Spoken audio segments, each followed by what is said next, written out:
नमस्कार. प्रचंड मोठ्या आगीच्या ज्वाळेमध्ये ओंजळभर पाणी टाकलं तर काय होईल? पाणी संपून जाईल, आग कायम राहील. भल्या मोठ्या पाण्याच्या समुद्रामध्ये किंवा तलावामध्ये एखादं जळतं लाकूड टाकलं तर काय होईल? लाकूड विझून जाईल, पाणी कायम राहील. समजा खली आणि राजपाल यादव या दोघांच्या मध्ये कुस्ती लागली, जिंकेल कोण? ॲब्सोल्युटली खली. मी हे यासाठी सांगतोय की ज्याचा प्रभाव अधिक तो प्रभाव कमी असलेल्यावर प्रभाव टाकत असतो, बदलत असतो. म्हणजे खूप मोठ्या पाण्यामध्ये रंगाचे 4-2 थेंब पाण्याच्या रंगात मिसळून जातात, आपला रंग सोडून देतात. पण खूप मोठ्या रंगात पाण्याचे थेंब टाकले तर ते रंगाचाच रंगात न्हाऊन निघतात. म्हणजे जो प्रभावी आहे तो आपला प्रभाव अन्य विषयावरती सोडत असतो. ज्ञानी माणसाच्या सहवासात आलेला व्यक्ती, म्हणजे खूप ज्ञानी माणसांचा सहवास असेल तर ज्ञानी माणसांच्या सहवासात आलेला व्यक्ती हा ज्ञानी होऊन जातो. अज्ञानी माणसांच्या सहवासामध्ये एखादा ज्ञानी व्यक्ती गेला आणि दीर्घकाळ राहिला तर तो अज्ञानी होण्याची शक्यता असते.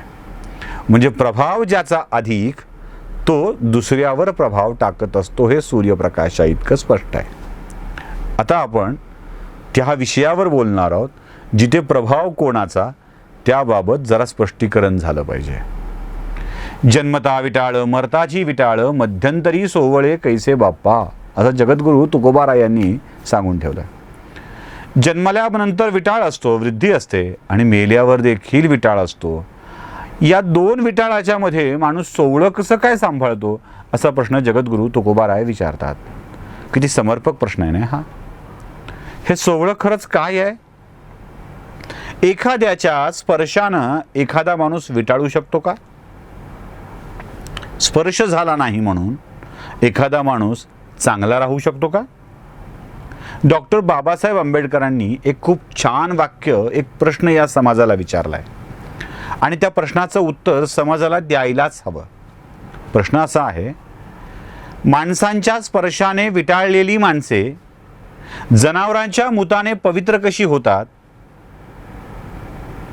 खरंच हा प्रश्न विचार करण्यासारखा आहे. माणसांच्या स्पर्शानं माणसं विटाळू शकतात का? आणि ती जनावराच्या मुतानं म्हणजे गोमूत्रानं पवित्र होतील का? नक्कीच गोमूत्र हे चांगलं प्रतिजैवक आहे.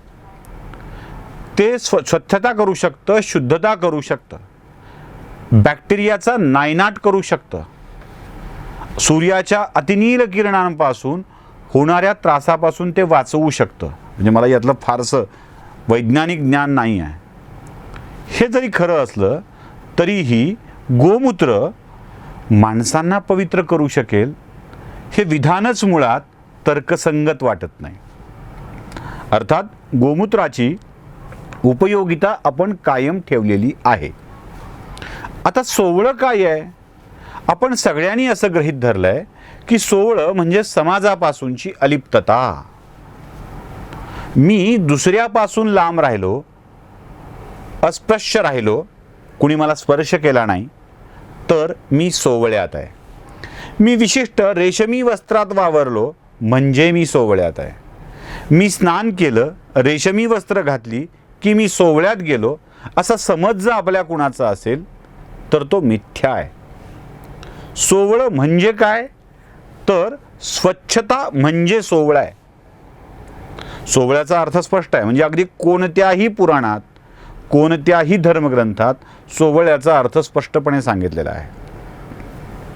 सोवळं म्हणजे अमंगलापासून स्वतःचं रक्षण, अमंगलापासून स्वतःला अलिप्त ठेवणे, वाईट विचारापासून स्वतःला अलिप्त ठेवणे, मनातल्या दुष्ट विचारांपासून स्वतःला अलिप्त ठेवणे, मनाच्या शुद्धतेची कल्पना करणे, अधिकाधिक चांगले विचार मनात यावेत यासाठीचे प्रयत्न म्हणजे सोवळं. ते सोवळं आपण पाळतोय का? आपण सोवळं कुठलं मानतोय? एक असं रेशमी वस्त्र जे अनेक दिवस धुतलं नाही तरी चालतं, अशा वस्त्राला अंगावर धारण केल्याबरोबर मी सोवळ्यात होतो. मी पितांबर घातला की सोवळ्यात जातो, मी जांभळ्या रंगाचं रेशमी वस्त्र घातलं की सोवळ्यात जातो, मी लाल रंगाचं रेशमी वस्त्र घातलं की सोवळ्यात जातो, असं नसतं. वस्त्र घालून जर माणसं सोवळ्यात गेली असती तर सगळीच सोवळ्यात जाणं खूप सोपं होतं. त्याला मनाचं पावित्र्य देखील आवश्यक आहे. बरं, एखाद्या सोवळ्यात नसलेल्या माणसानं म्हणजे ओवळ्यातल्या माणसानं सोवळ्यातल्याला स्पर्श केला म्हणजे सोवळं बाटतं. हे माणसं असं विधान जे करतात ना, ती मुळातच शुद्धतेचा खरा अर्थ न समजलेली असतात. मांगल्याचा स्पर्श अमंगलाला झाल्यावर चांगलं कुणाचं झालं पाहिजे? मांगल्याचा स्पर्श अमंगलाला झाल्याबरोबर अमंगलाचं रूपांतर मांगल्यात झालं पाहिजे. ज्ञानाचा स्पर्श अज्ञानाला झाल्याबरोबर अज्ञानाचं रूपांतर ज्ञानामध्ये झालं पाहिजे. चांगुलपणाचा स्पर्श वाईटाला झाल्यावर वाईटाचं रूपांतर चांगुलपणामध्ये झालं पाहिजे. इथे घडतंय वेगळं हो. इथे एखाद्या ओवळ्यातल्या माणसाचा स्पर्श म्हणजे माझं सोवळं विटाळणं असं आपण समजत असू तर आपलं सोवळं प्रभावहीन आहे हे लक्षात ठेवा. आपल्या सोवळ्याचा प्रभाव इतका असायला हवा की ओवळ्यातल्याला स्पर्श केल्यावर तो सुद्धा सोवळ्यात जायला हवा. याचा अर्थ स्पष्ट आहे की तुमच्या मनातली भक्ती, तुमच्या मनातला चांगुलपणा, तुमच्या मनातल्या शुद्ध वृत्ती, चित्तवृत्ती हे सगळं इतकं प्रभावी असायला हवं की तुम्ही हे सगळं नसलेल्या व्यक्तीला प्रभावित करायला हवं.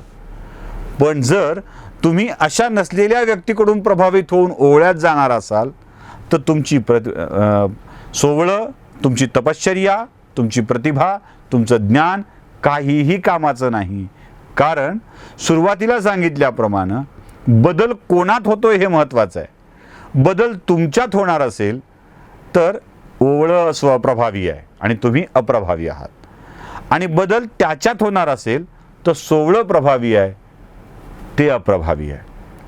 म्हणून प्रभावी सोवळं सिद्ध करण्यासाठी तुम्हाला सोवळ्यात राहून अलिप्त होऊन चालणार नाही, उलट लिप्त करून घ्यावं लागेल.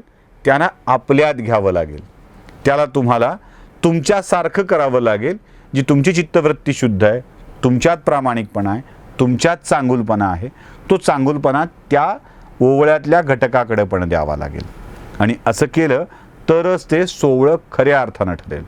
घोटाळा इथे आहे. पाणी वेगळं ठेवणं म्हणजे विहिरीवरून, नदीवरून, लांबून, कुणालाही स्पर्श न करता वेगळं करून पाणी ठेवलं म्हणजे सोवळ्यात, असं आपण समजतो. मुळात सोवळ्यासंबंधीची सगळ्या श्रुती, स्मृती आणि पुराणांच्या मध्ये स्पष्टपणे सांगितलेलं आहे की वाहत्या ठिकाणचं पाणी शुद्ध राहावं यासाठी तिथे जनावरे धुणे किंवा शौच अशा कृती करू नयेत, कपडे धुणे अशा कृती करू नयेत. हे स्वच्छता ठेवणे म्हणजे सोवळं, हे आपण पहिल्यांदा समजून घेतलं पाहिजे आणि जगाला ते समजून सांगितलं पाहिजे. ज्या दिवशी हे घडेल त्या दिवशी हा सगळा द्रोह, हा सगळा वाद संपून जाईल. अपेक्षा एवढीच आहे की तुमचं सोवळं काय आहे ते समजून घ्या, काय होतं ते जगाला सांगा आणि सोवळ्यातल्याला सोवळ्यात करा. हीच प्रक्रिया खूप उत्तम ठरेल एकमेकात मिसळण्यासाठी आणि आपल्याविषयीचे मतभेद, मनभेद दूर करण्यासाठी. बघा, पटलं तर स्वीकारा, नाही पटलं शिव्या देऊन नाकारण्याचा अधिकार आपल्याला आहेच.